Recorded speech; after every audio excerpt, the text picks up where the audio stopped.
What are MRI sequences for stroke imaging? When it comes to stroke diagnosis, magnetic resonance imaging, or MRI, plays a crucial role. But what exactly are MRI sequences, and how do they help in understanding strokes? MRI sequences are specialized imaging techniques that capture different characteristics of brain tissue. Each sequence provides unique insights, helping doctors determine the type, timing, and severity of a stroke. One key sequence is T1-weighted imaging. This technique gives detailed anatomical images of the brain. In T1-weighted images, water or fluid-containing tissues appear dark, while fat-containing tissues show up bright.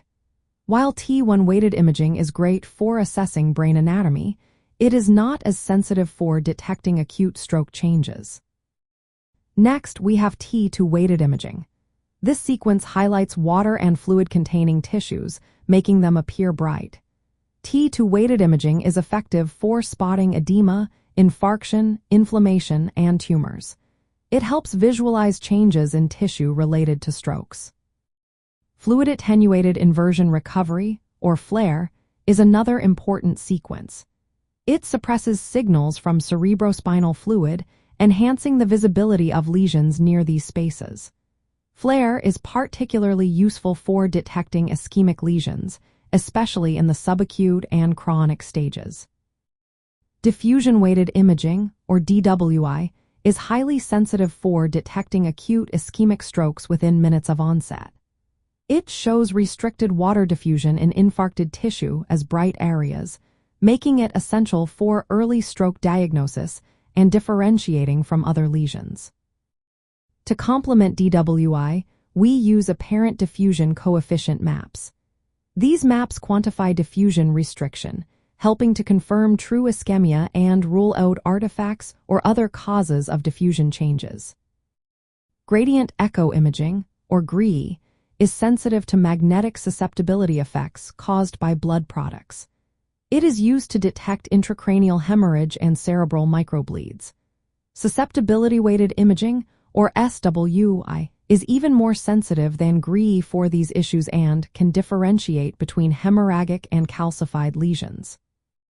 Perfusion-Weighted Imaging, or PWE, evaluates cerebral blood flow and volume.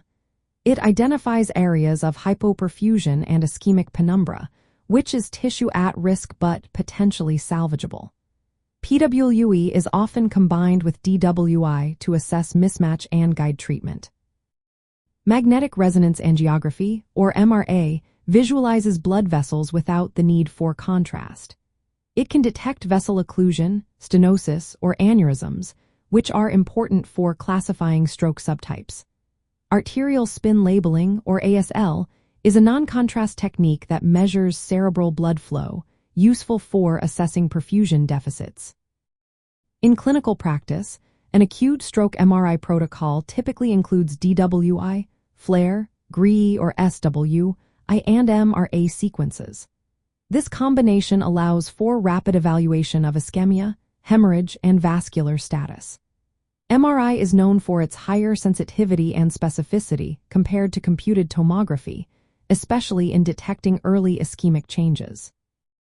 MRI protocols are designed to balance detailed imaging with acquisition speed, usually taking between 6 to 20 minutes depending on the sequences used. In summary, MRI stroke imaging relies on a mix of anatomical, diffusion, susceptibility, perfusion, and vascular imaging sequences. This comprehensive approach provides essential information about brain tissue status, hemorrhage, and blood vessel integrity, all crucial for accurate stroke diagnosis and treatment planning.